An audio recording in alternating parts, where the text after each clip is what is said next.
At a frantic command from some invisible source, Anthony groped his way inside.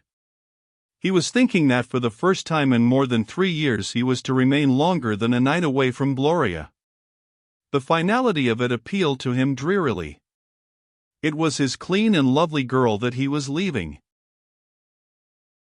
They had arrived, he thought, at the most practical financial settlement. She was to have $375 a month, not too much considering that over half of that would go in rent and he was taking $50 to supplement his pay. He saw no need for more. Food, clothes, and quarters would be provided. There were no social obligations for a private. The car was crowded and already thick with breath. It was one of the type known as tourist cars, a sort of Brummagem Pullman, with a bare floor and straw seats that needed cleaning. Nevertheless, Anthony greeted it with relief. He had vaguely expected that the trip south would be made in a freight car, in one end of which would stand 8 horses and in the other 40 men. He had heard the Holmes 40 Chevaux 8 story so often that it had become confused and ominous. As he rocked down the aisle with his barack bag slung at his shoulder like a monstrous blue sausage, he saw no vacant seats, but after a moment his eye fell on a single space at present occupied by the feet of a short swarthy Sicilian, who, with his hat drawn over his eyes, hunched defiantly in the corner. As Anthony stopped beside him he stared up with a scowl, evidently intended to be intimidating. He must have adopted it as a defense against this entire gigantic equation. At Anthony's sharp "that seat taken," he very slowly lifted the feet as though they were a breakable package, and placed them with some care upon the floor. His eyes remained on Anthony, who meanwhile sat down and unbuttoned the uniform coat issued him at Camp Upton the day before. It chafed him under the arms. Before Anthony could scrutinize the other occupants of the section, a young second lieutenant blew in at the upper end of the car and wafted airily down the aisle, announcing in a voice of appalling acerbity, "There will be no smoking in this car. No smoking. Don't smoke, men, in this car." As he sailed out at the other end, a dozen little clouds of expostulation arose on all sides. "Oh, cripe! Geez! No smokin'? Hey, come back here, fella! What's idea?" 2 or 3 cigarettes were shot out through the open windows. Others were retained inside, though kept sketchily away from view. From here and there, in accents of bravado, of mockery, of submissive humor, a few remarks were dropped that soon melted into the listless and pervasive silence.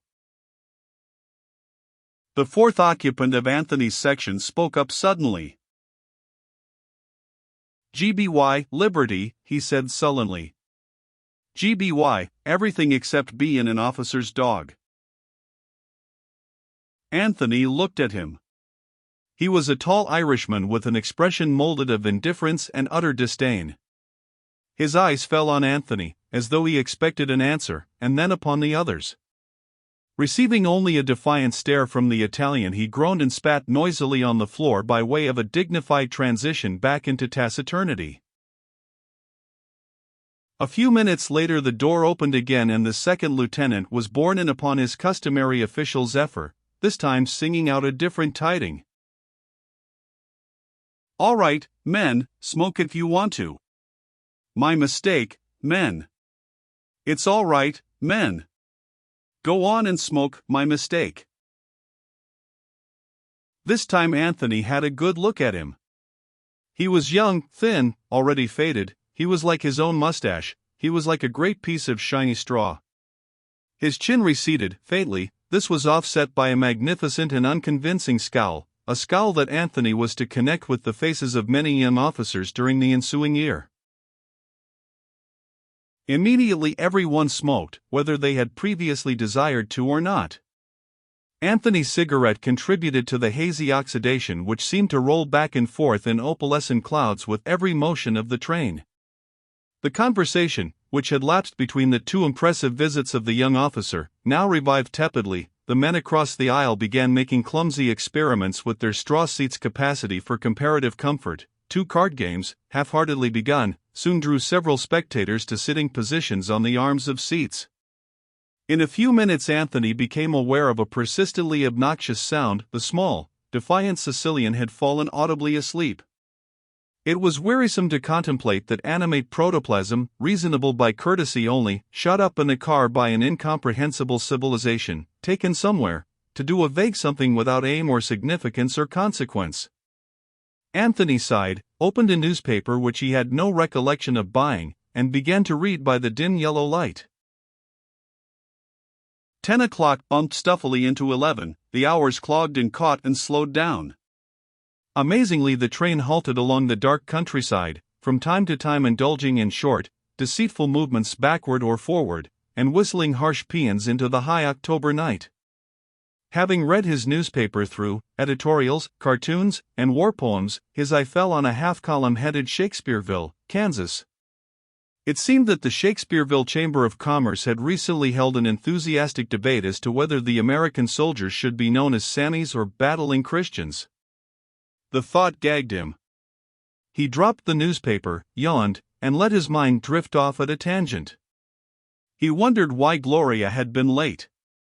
It seemed so long ago already. He had a pang of elusive loneliness. He tried to imagine from what angle she would regard her new position, what place in her considerations he would continue to hold. The thought acted as a further depressant. He opened his paper and began to read again. The members of the Chamber of Commerce in Shakespeareville had decided upon Liberty Lads. For 2 nights and 2 days they rattled southward, making mysterious inexplicable stops in what were apparently arid wastes, and then rushing through large cities with a pompous air of hurry. The whimsicalities of this train foreshadowed for Anthony the whimsicalities of all army administration. In the arid wastes they were served from the baggage car with beans and bacon that at first he was unable to eat. He dined scantily on some milk chocolate distributed by a village canteen. But on the second day the baggage car's output began to appear surprisingly palatable. On the third morning the rumor was passed along that within the hour they would arrive at their destination, Camp Hooker. It had become intolerably hot in the car, and the men were all in shirt sleeves. The sun came in through the windows, a tired and ancient sun, yellow as parchment and stretched out of shape in transit. It tried to enter in triumphant squares and produced only warped splotches, but it was appallingly steady, so much so that it disturbed Anthony not to be the pivot of all the inconsequential sawmills and trees and telegraph poles that were turning around him so fast. Outside it played its heavy tremolo over olive roads and fallow cotton fields, back of which ran a ragged line of woods broken with eminences of gray rock. The foreground was dotted sparsely with wretched, ill-patched shanties, among which there would flash by, now and then, a specimen of the languid yokelry of South Carolina, or else a strolling darky with sullen and bewildered eyes. Then the woods moved off and they rolled into a broad space like the baked top of a gigantic cake, sugared with an infinity of tents arranged in geometric figures over its surface. The train came to an uncertain stop, and the sun and the poles and the trees faded, and his universe rocked itself slowly back to its old usualness, with Anthony Patch in the center. As the men, weary and perspiring, crowded out of the car, he smelt that unforgettable aroma that impregnates all permanent camps, the odor of garbage. Camp Hooker was an astonishing and spectacular growth, suggesting a mining town in 1870, the second week. It was a thing of wooden shacks and whitish-gray tents, connected by a pattern of roads, with hard-tan drill grounds fringed with trees.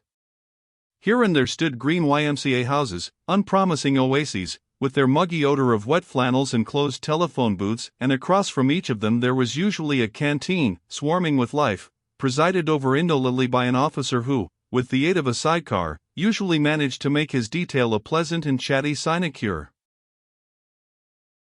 Up and down the dusty roads sped the soldiers of the Quartermaster Corps, also in sidecars. Up and down drove the generals in their government automobiles, stopping now and then to bring unalert details to attention, to frown heavily upon captains marching at the heads of companies, to set the pompous pace in that gorgeous game of showing off which was taking place triumphantly over the entire area. The first week after the arrival of Anthony's draft was filled with a series of interminable inoculations and physical examinations, and with the preliminary drilling. The days left him desperately tired. He had been issued the wrong size shoes by a popular, easygoing supply sergeant, and in consequence his feet were so swollen that the last hours of the afternoon were an acute torture. For the first time in his life he could throw himself down on his cot between dinner and afternoon drill call, and seeming to sink with each moment deeper into a bottomless bed, drop off immediately to sleep, while the noise and laughter around him faded to a pleasant drone of drowsy summer sound. In the morning he awoke stiff and aching, hollow as a ghost, and hurried forth to meet the other ghostly figures who swarmed in the wan company streets, while a harsh bugle shrieked and spluttered at the grey heavens. He was in a skeleton infantry company of about 100 men. After the invariable breakfast of fatty bacon, cold toast, and cereal, the entire 100 would rush for the latrines, which, however well policed, seemed always intolerable, like the lavatories in cheap hotels. Out on the field, then, in ragged order, the lame man on his left grotesquely marring Anthony's listless efforts to keep in step, the platoon sergeants either showing off violently to impress the officers and recruits, or else quietly lurking in close to the line of march, avoiding both labor and unnecessary visibility. When they reached the field, work began immediately. They peeled off their shirts for calisthenics. This was the only part of the day that Anthony enjoyed. Lieutenant Kretching, who presided at the antics, was sinewy and muscular, and Anthony followed his movements faithfully, with a feeling that he was doing something of positive value to himself. The other officers and sergeants walked about among the men with the malice of schoolboys, grouping here and there around some unfortunate who lacked muscular control, giving him confused instructions and commands. When they discovered a particularly forlorn, ill-nourished specimen, they would linger the full half-hour making cutting remarks and snickering among themselves. One little officer named Hopkins, who had been a sergeant in the regular army, was particularly annoying. He took the war as a gift of revenge from the high gods to himself, and the constant burden of his harangues was that these rookies did not appreciate the full gravity and responsibility of the service. He considered that by a combination of foresight and dauntless efficiency he had raised himself to his current magnificence. He aped the particular tyrannies of every officer under whom he had served in times gone by. His frown was frozen on his brow. Before giving a private a pass to go to town he would ponderously weigh the effect of such an absence upon the company, the army, and the welfare of the military profession the world over. Lieutenant Kretching, blond, dull and phlegmatic, introduced Anthony ponderously to the problems of attention, right face, about face, and at ease. His principal defect was his forgetfulness. He often kept the company straining and aching at attention for 5 minutes while he stood out in front and explained a new movement. As a result, only the men in the center knew what it was all about. Those on both flanks had been too emphatically impressed with the necessity of staring straight ahead. The drill continued until noon. It consisted of stressing a succession of infinitely remote details, and though Anthony perceived that this was consistent with the logic of war, it nonetheless irritated him. That the same faulty blood pressure which would have been indecent in an officer did not interfere with the duties of a private was a preposterous incongruity. Sometimes, after listening to a sustained invective concerned with a dull and, on the face of it, absurd subject known as military courtesy, he suspected that the dim purpose of the war was to let the regular army officers, men with the mentality and aspirations of schoolboys, have their fling with some real slaughter. He was being grotesquely sacrificed to the 20-year patience of a Hopkins. Of his 3 tent mates, a flat-faced, conscientious objector from Tennessee, a big, scared Pole, and the disdainful Celt whom he had sat beside on the train, the 2 former spent the evenings in writing eternal letters home, while the Irishman sat in the tent door whistling over and over to himself half a dozen shrill and monotonous bird calls. It was rather to avoid an hour of their company than with any hope of diversion that, when the quarantine was lifted at the end of the week, he went into town.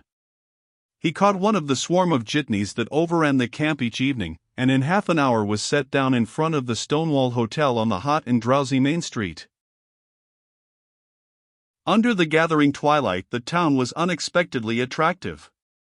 The sidewalks were peopled by vividly dressed, overpainted girls who chattered volubly in low, lazy voices, by dozens of taxi drivers who assailed passing officers with "Take why anyway, Lieutenant," and by an intermittent procession of ragged, shuffling, subservient Negroes. Anthony, loitering along through the warm dusk, felt for the first time in years the slow, erotic breath of the South, immanent in the hot softness of the air, in the pervasive lull of thought and time. He had gone about a block when he was arrested suddenly by a harsh command at his elbow. "Haven't you been taught to salute officers?" He looked dumbly at the man who addressed him, a stout, black-haired captain, who fixed him menacingly with brown pop eyes. "Come to attention." The words were literally thundered. A few pedestrians nearby stopped and stared. A soft-eyed girl in a lilac dress tittered to her companion. Anthony came to attention. "What's your regiment and company?" Anthony told him. "After this, when you pass an officer on the street, you straighten up and salute." "All right." "Say yes, sir." "Yes, sir." The stout officer grunted, turned sharply, and marched down the street. After a moment Anthony moved on. The town was no longer indolent and exotic, the magic was suddenly gone out of the dusk. His eyes were turned precipitately inward upon the indignity of his position. He hated that officer, every officer. Life was unendurable. After he had gone half a block he realized that the girl in the lilac dress who had giggled at his discomfiture was walking with her friend about 10 paces ahead of him.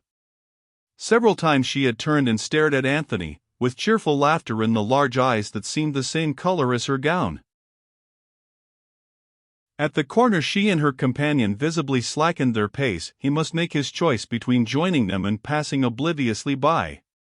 He passed, hesitated, then slowed down. In a moment the pair were abreast of him again, dissolved in laughter now, not such strident mirth as he would have expected in the North from actresses in this familiar comedy, but a soft, low rippling, like the overflow from some subtle joke, into which he had inadvertently blundered. "How do you do?" he said. Her eyes were soft as shadows. Were they violet, or was it their blue darkness mingling with the gray hues of dusk?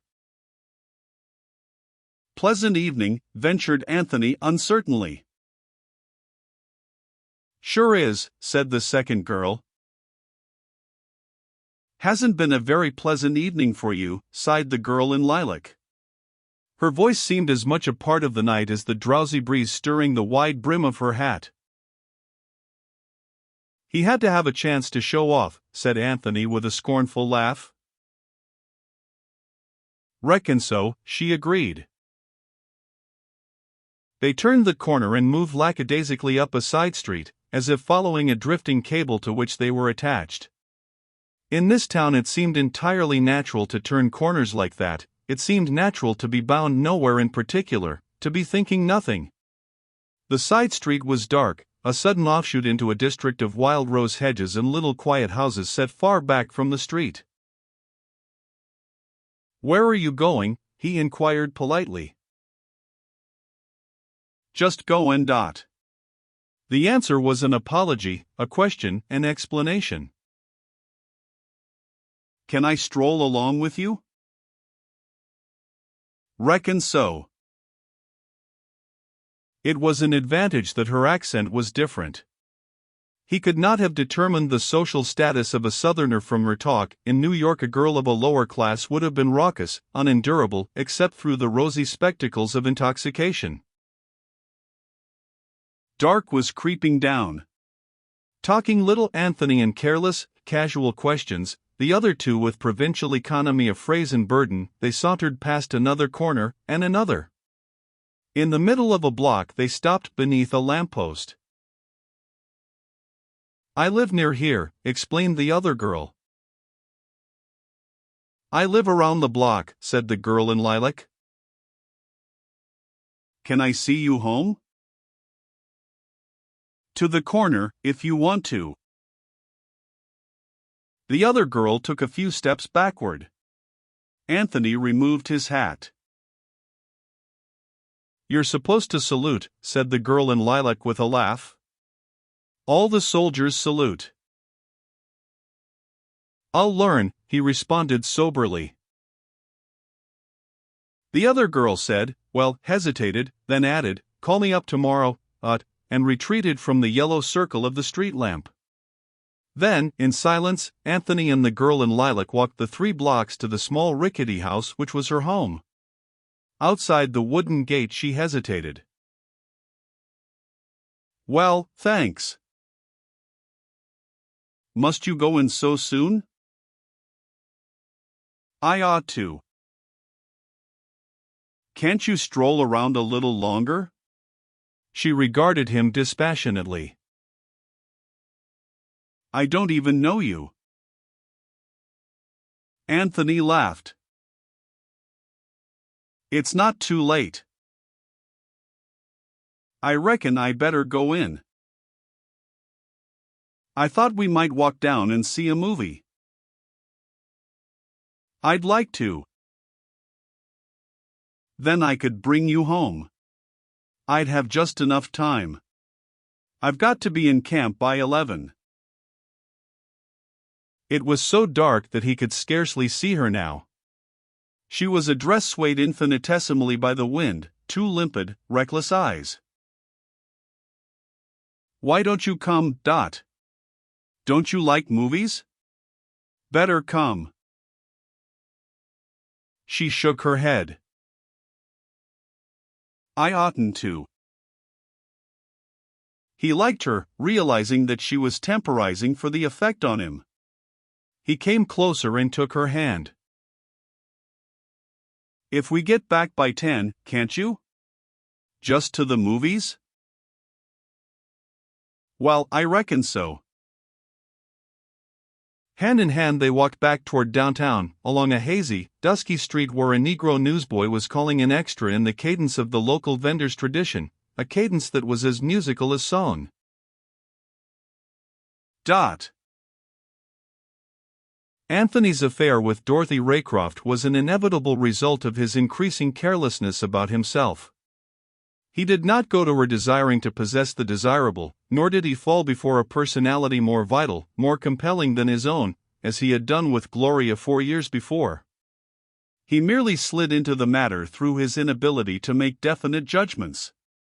He could say no, neither to man nor woman. Borrower and temptress alike found him tender-minded and pliable. Indeed, he seldom made decisions at all, and when he did they were but half-hysterical resolves formed in the panic of some aghast and irreparable awakening.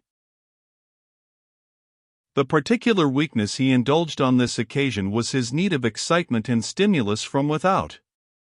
He felt that for the first time in 4 years he could express and interpret himself anew. The girl promised rest. The hours in her company each evening alleviated the morbid and inevitably futile poundings of his imagination. He had become a coward in earnest, completely the slave of 100 disordered and prowling thoughts which were released by the collapse of the authentic devotion to Gloria that had been the chief jailer of his insufficiency. On that first night, as they stood by the gate, he kissed Dorothy and made an engagement to meet her the following Saturday. Then he went out to camp, and with the light burning lawlessly in his tent, he wrote a long letter to Gloria, a glowing letter, full of the sentimental dark, full of the remembered breath of flowers, full of a true and exceeding tenderness. These things he had learned again for a moment in a kiss given and taken under a rich warm moonlight just an hour before. When Saturday night came he found Dot waiting at the entrance of the Bijou Moving Picture Theater. She was dressed as on the preceding Wednesday in her lilac gown of frieliest organdy, but it had evidently been washed and starched since then, for it was fresh and unrumpled. Daylight confirmed the impression he had received that in a sketchy, faulty way she was lovely. She was clean, her features were small, irregular, but eloquent and appropriate to each other. She was a dark, unenduring little flower, yet he thought he detected in her some quality of spiritual reticence, of strength drawn from her passive acceptance of all things. In this he was mistaken. Dorothy Raycroft was 19. Her father had kept a small, unprosperous corner store, and she had graduated from high school in the lowest fourth of her class 2 days before he died. At high school she had enjoyed a rather unsavory reputation. As a matter of fact, her behavior at the class picnic, where the rumors started, had been merely indiscreet. She had retained her technical purity until over a year later. The boy had been a clerk in a store on Jackson Street, and on the day after the incident he departed unexpectedly to New York. He had been intending to leave for some time, but had tarried for the consummation of his amorous enterprise. After a while she confided the adventure to a girlfriend, and later, as she watched her friend disappear down the sleepy street of dusty sunshine, she knew in a flash of intuition that her story was going out into the world. Yet after telling it she felt much better, and a little bitter, and made as near an approach to character as she was capable of by walking in another direction and meeting another man with the honest intention of gratifying herself again. As a rule, things happened to Dot. She was not weak, because there was nothing in her to tell her she was being weak. She was not strong, because she never knew that some of the things she did were brave. She neither defied nor conformed nor compromised. She had no sense of humor, but, to take its place, a happy disposition that made her laugh at the proper times when she was with men. She had no definite intentions. Sometimes she regretted vaguely that her reputation precluded what chance she had ever had for security. There had been no open discovery. Her mother was interested only in starting her off on time each morning for the jewelry store where she earned $14 a week. But some of the boys she had known in high school now looked the other way when they were walking with nice girls, and these incidents hurt her feelings. When they occurred, she went home and cried. Besides the Jackson Street clerk, there had been 2 other men, of whom the first was a naval officer, who passed through town during the early days of the war. He had stayed over a night to make a connection, and was leaning idly against one of the pillars of the Stonewall Hotel when she passed by. He remained in town 4 days. She thought she loved him, lavished on him that first hysteria of passion that would have gone to the pusillanimous clerk. The naval officer's uniform, there were few of them in those days, had made the magic. He left with vague promises on his lips, and, once on the train, rejoiced that he had not told her his real name. Her resultant depression had thrown her into the arms of Cyrus Fielding, the son of a local clothier, who had hailed her from his roadster one day as she passed along the sidewalk. She had always known him by name. Had she been born to a higher stratum, he would have known her before? She had descended a little lower, so he met her after all. After a month he had gone away to training camp, a little afraid of the intimacy, a little relieved in perceiving that she had not cared deeply for him, and that she was not the sort who would ever make trouble. Dot romanticized this affair and conceded to her vanity that the war had taken these men away from her. She told herself that she could have married the naval officer. Nevertheless, it worried her that within 8 months there had been 3 men in her life. She thought with more fear than wonder in her heart that she would soon be like those bad girls on Jackson Street at whom she and her gumshoeing, giggling friends had stared with fascinated glances 3 years before. For a while she attempted to be more careful. She let men pick her up, she let them kiss her, and even allowed certain other liberties to be forced upon her, but she did not add to her trio. After several months the strength of her resolution, or rather the poignant expediency of her fears, was worn away. She grew restless drowsing there out of life and time while the summer months faded. The soldiers she met were either obviously below her or, less obviously, above her, in which case they desired only to use her. They were Yankees, harsh and ungracious, they swarmed in large crowds. And then she met Anthony. On that first evening he had been little more than a pleasantly unhappy face, a voice, the means with which to pass an hour, but when she kept her engagement with him on Saturday she regarded him with consideration. She liked him. Unknowingly she saw her own tragedies mirrored in his face. Again they went to the movies, again they wandered along the shadowy, scented streets, hand in hand this time, speaking a little in hushed voices. They passed through the gate up toward the little porch. "I can stay a while, can't I?" She whispered, "we've got to be very quiet. Mother sits up reading snappy stories." In confirmation, he heard the faint crackling inside as a page was turned. The open shutter slits emitted horizontal rods of light that fell in thin parallels across Dorothy's skirt. The street was silent save for a group on the steps of a house across the way, who, from time to time, raised their voices in a soft, bantering song. "When you ache, you shall have all the pretty little Hawseyes." Then, as though it had been waiting on a nearby roof for their arrival, the moon came slanting suddenly through the vines and turned the girl's face to the color of white roses. Anthony had a start of memory, so vivid that before his closed eyes there formed a picture, distinct as a flashback on a screen, a spring night of thaw set out of time and a half-forgotten winter 5 years before, another face, radiant, flower-like, upturned to lights as transforming as the stars. La belle dame sans merci who lived in his heart, made known to him in transitory fading splendor by dark eyes in the Ritz-Carlton, by a shadowy glance from a passing carriage in the Bois de Boulogne. But those nights were only part of a song, a remembered glory. Here again were the faint winds, the illusions, the eternal present with its promise of romance. "Oh," she whispered, "do you love me? Do you love me?" The spell was broken, the drifted fragments of the stars became only light, the singing down the street diminished to a monotone, to the whimper of locusts in the grass. With almost a sigh he kissed her fervent mouth, while her arms crept up about his shoulders. The Man at Arms. As the weeks dried up and blew away, the range of Anthony's travels extended until he grew to comprehend the camp and its environment.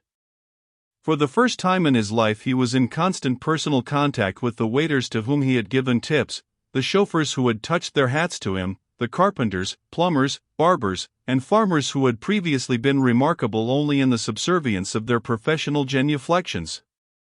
During his first 2 months in camp he did not hold 10 minutes consecutive conversation with a single man.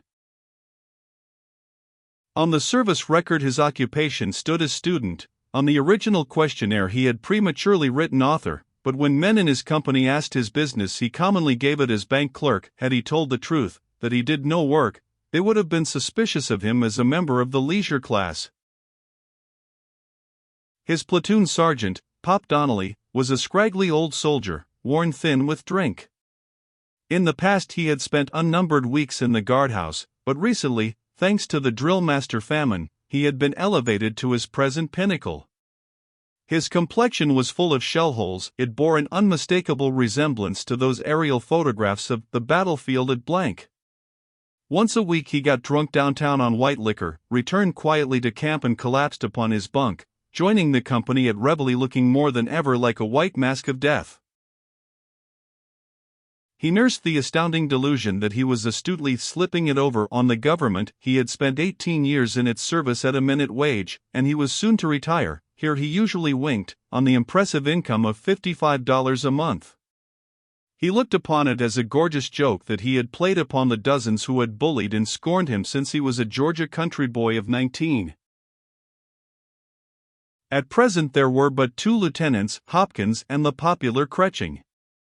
The latter was considered a good fellow and a fine leader, until a year later, when he disappeared with a mess fund of $1,100 and, like so many leaders, proved exceedingly difficult to follow. Eventually there was Captain Dunning, god of this brief but self-sufficing microcosm. He was a reserve officer, nervous, energetic, and enthusiastic. This latter quality, indeed, often took material form and was visible as fine froth in the corners of his mouth. Like most executives he sought his charges strictly from the front, and to his hopeful eyes his command seemed just such an excellent unit as such an excellent war deserved. For all his anxiety and absorption he was having the time of his life. Baptiste, the little Sicilian of the train, fell foul of him the second week of drill. The captain had several times ordered the men to be clean-shaven when they fell in each morning. One day there was disclosed an alarming breach of this rule, surely a case of Teutonic connivance. During the night 4 men had grown hair upon their faces. The fact that 3 of the 4 understood a minimum of English made a practical object lesson only the more necessary, so Captain Dunning resolutely sent a volunteer barber back to the company street for a razor. Whereupon, for the safety of democracy, a half-ounce of hair was scraped dry from the cheeks of 3 Italians and 1 Pole. Outside the world of the company there appeared, from time to time, the colonel, a heavy man with snarling teeth, who circumnavigated the battalion drill field upon a handsome black horse. He was a West Pointer, and, mimetically, a gentleman. He had a doughty wife and a doughty mind, and spent much of his time in town taking advantage of the army's lately exalted social position. Last of all was the general, who traversed the roads of the camp preceded by his flag, a figure so austere, so removed, so magnificent, as to be scarcely comprehensible. December. Cool winds at night now, and damp, chilly mornings on the drill grounds. As the heat faded, Anthony found himself increasingly glad to be alive. Renewed strangely through his body, he worried little and existed in the present with a sort of animal content. It was not that Gloria or the life that Gloria represented was less often in his thoughts, it was simply that she became, day by day, less real, less vivid. For a week they had corresponded passionately, almost hysterically, then by an unwritten agreement they had ceased to write more than twice, and then once a week. She was bored, she said. If his brigade was to be there a long time she was coming down to join him. Mr. Haight was going to be able to submit a stronger brief than he had expected, but doubted that the appealed case would come up until late spring. Muriel was in the city doing Red Cross work, and they went out together rather often. What would Anthony think if she went into the Red Cross? Trouble was she had heard that she might have to bathe Negroes in alcohol, and after that she hadn't felt so patriotic. The city was full of soldiers and she'd seen a lot of boys she hadn't laid eyes on for years. Anthony did not want her to come south. He told himself that this was for many reasons. He needed a rest from her and she from him. She would be bored beyond measure in town, and she would be able to see Anthony for only a few hours each day. But in his heart he feared that it was because he was attracted to Dorothy. As a matter of fact, he lived in terror that Gloria should learn by some chance or intention of the relation he had formed. By the end of a fortnight the entanglement began to give him moments of misery at his own faithlessness. Nevertheless, as each day ended he was unable to withstand the lure that would draw him irresistibly out of his tent and over to the telephone at the YMCA.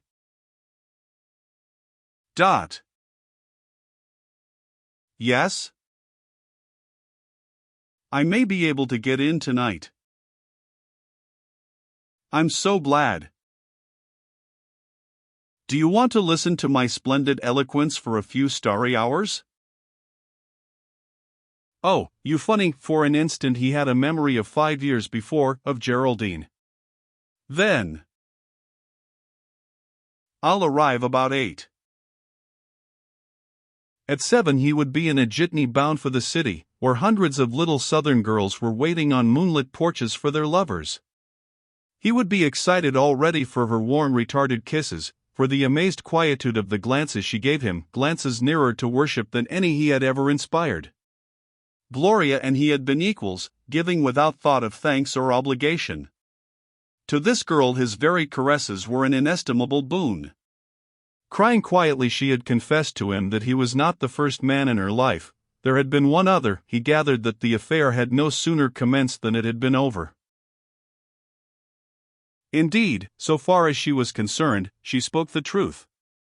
She had forgotten the clerk, the naval officer, the clothier's son, forgotten her vividness of emotion, which is true forgetting. She knew that in some opaque and shadowy existence someone had taken her. It was as though it had occurred in sleep. Almost every night Anthony came to town. It was too cool now for the porch, so her mother surrendered to them the tiny sitting room, with its dozens of cheaply framed chromos, its yard upon yard of decorative fringe, and its thick atmosphere of several decades in the proximity of the kitchen. They would build a fire, then, happily, inexhaustibly, she would go about the business of love. Each evening at 10 she would walk with him to the door, her black hair in disarray, her face pale without cosmetics, paler still under the whiteness of the moon. As a rule it would be bright and silver outside. Now and then there was a slow warm rain, too indolent, almost, to reach the ground. "Say you love me," she would whisper. "Why, of course, you sweet baby." "Am I a baby?" This almost wistfully. "Just a little baby." She knew vaguely of Gloria. It gave her pain to think of it, so she imagined her to be haughty and proud and cold. She had decided that Gloria must be older than Anthony, and that there was no love between husband and wife. Sometimes she let herself dream that after the war Anthony would get a divorce and they would be married, but she never mentioned this to Anthony, she scarcely knew why. She shared his company's idea that he was a sort of bank clerk, she thought that he was respectable and poor. She would say, "If I had some money, darlin', I'd give every bit of it to you. I'd like to have about $50,000. "I suppose that'd be plenty," agreed Anthony. In her letter that day Gloria had written, "I suppose if we could settle for $1 million it would be better to tell Mr. Haight to go ahead and settle. But it'd seem a pity."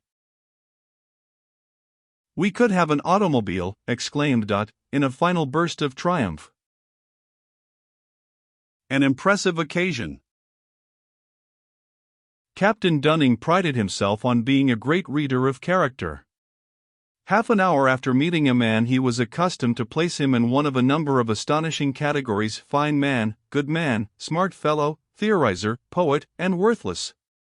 One day early in February he caused Anthony to be summoned to his presence in the orderly tent. "Patch," he said sententiously, "I've had my eye on you for several weeks." Anthony stood erect and motionless. "And I think you've got the makings of a good soldier." He waited for the warm blow, which this would naturally arouse, to cool, and then continued.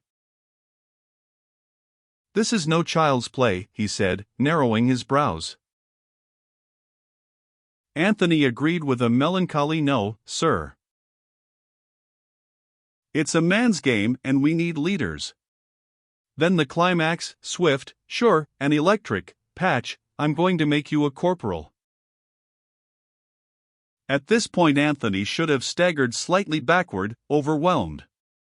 He was to be one of the 250,000 selected for that consummate trust. He was going to be able to shout the technical phrase, "Follow me," to 7 other frightened men. "You seem to be a man of some education," said Captain Dunning. "Yes, sir." That's good, that's good. Education's a great thing, but don't let it go to your head. Keep on the way you're doing and you'll be a good soldier." With these parting words lingering in his ears, Corporal Patch saluted, executed a right-about face, and left the tent. Though the conversation amused Anthony, it did generate the idea that life would be more amusing as a sergeant or, should he find a less exacting medical examiner, as an officer. He was little interested in the work, which seemed to belie the Army's boasted gallantry. At the inspections one did not dress up to look well, one dressed up to keep from looking badly. But as winter wore away, the short, snowless winter marked by damp nights and cool, rainy days, he marveled at how quickly the system had grasped him. He was a soldier, all who were not soldiers were civilians. The world was divided primarily into those two classifications. It occurred to him that all strongly accentuated classes, such as the military, divided men into two kinds, their own kind and those without.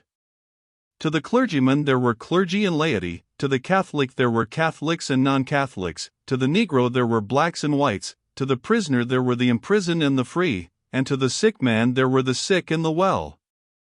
So, without thinking of it once in his lifetime, he had been a civilian, a layman, a non-Catholic, a Gentile, white, free, and well. As the American troops were poured into the French and British trenches, he began to find the names of many Harvard men among the casualties recorded in the Army and Navy Journal. But for all the sweat and blood, the situation appeared unchanged, and he saw no prospect of the war's ending in the perceptible future. In the old chronicles, the right wing of one army always defeated the left wing of the other, the left wing being, meanwhile, vanquished by the enemy's right. After that, the mercenaries fled. It had been so simple, in those days, almost as if prearranged. Gloria wrote that she was reading a great deal. What a mess they had made of their affairs, she said.